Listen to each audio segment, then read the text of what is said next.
Alam mo, no, ang sarap sa feeling na yung tipong may jowa ka, yung tipong may partner ka sa buhay, yung tipong may mahal kang isang tao, no? O meron kang kasama at katuwang sa buhay, no?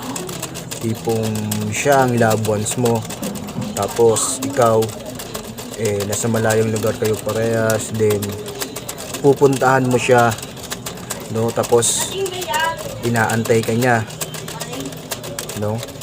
Yung tipong excited kayo sa isa't isa. Tapos syempre, hindi yung tipong excitement na yon, mas lalo pang yung tipong mas lalo ka pang ma-excite kasi habang papalapit na yung pagkikita ninyo, lalo pang lumalakas yung pagiging excitement nyo sa isa't isa, lalo na kung first time nyo pala magkikita, o kung hindi man kayo first time magkita, tipong ang tagal yung hindi nagkita, syempre miss na miss nyo yung isa't isa, diba? Lalo na sa may mga karelasyon talaga, yung may love bonds talaga, no? Napakasarap sa feeling nun. Pero mas masarap sa feeling kung pag nagkita kayo, no? Ano yung mga bagay-bagay na magiging bonding nyo. Ayan, di ba? Ano na yung mga bagay na nagiging bonding ninyo? Ano na yung mga kadalasang o yung mga bagay na plano nyong gawin kapag nagkita kayong dalawa, kapag nagkasama na kayong dalawa pagtapos ng mahabang panahon na hindi kayo pagkita, no?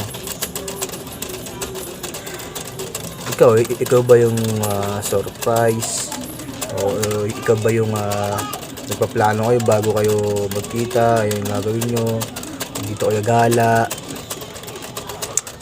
Alam mo, kahit naman alin doon yung gustuin mo. Ang importante kasi dyan, yung nakamasaya dyan, yung gagawin yung mga bagay-bagay na gusto nyo, no? Na magkasama kayong dalawa.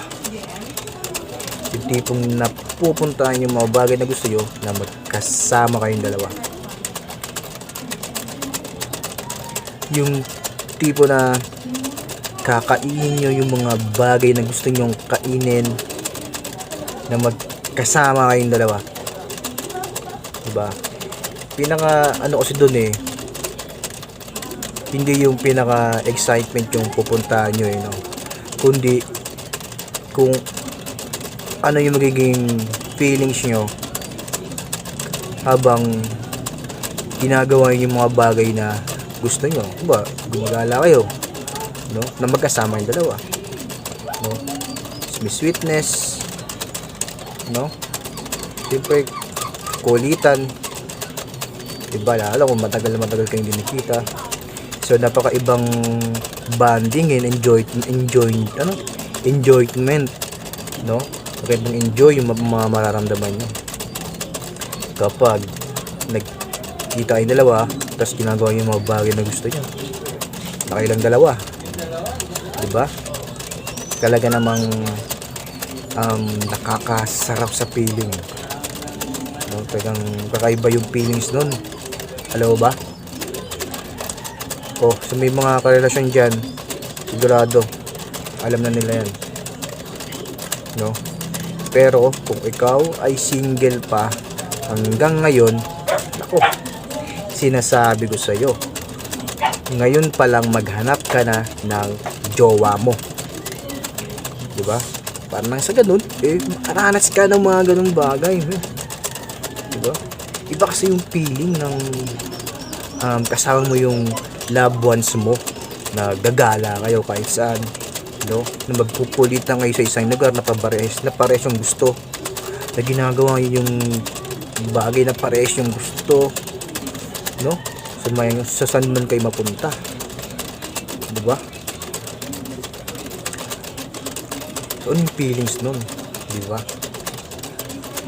Yung kinakain nyo yung mga bagay, kumakain kayo ng mga pagkain na magkasama kayo, diba? Kasi kahit kainin mo yung mga bagay, kahit punta mo yung mga bagay, kung hindi mo gusto yung, o kung hindi mo kasama yung pinakagusto mong tao, hindi ka rin mag-enjoy. Malulungkot ka lang. Kasi kapag pumunta ka sa isang bagay, isipin mo, ay maganda rito, kaso wala si ganyan, dapat kasama ko siya. O diba, malulungkot ka rin. Importante na kasama mo yung pinaka loved ones mo, na pupunta kayo sa isang lugar o ma-experience nyo yung mga bagay na gusto nyo, no, na gawin, na magkasama kayo. Nako, sinasabi ko sa'yo, kaya ikaw single ka pa, jowa ka na, panigurado, liligaya ka, maniwala ka sa akin. Liligaya ka pag nagka-jowa ka, maniwala ka sa akin.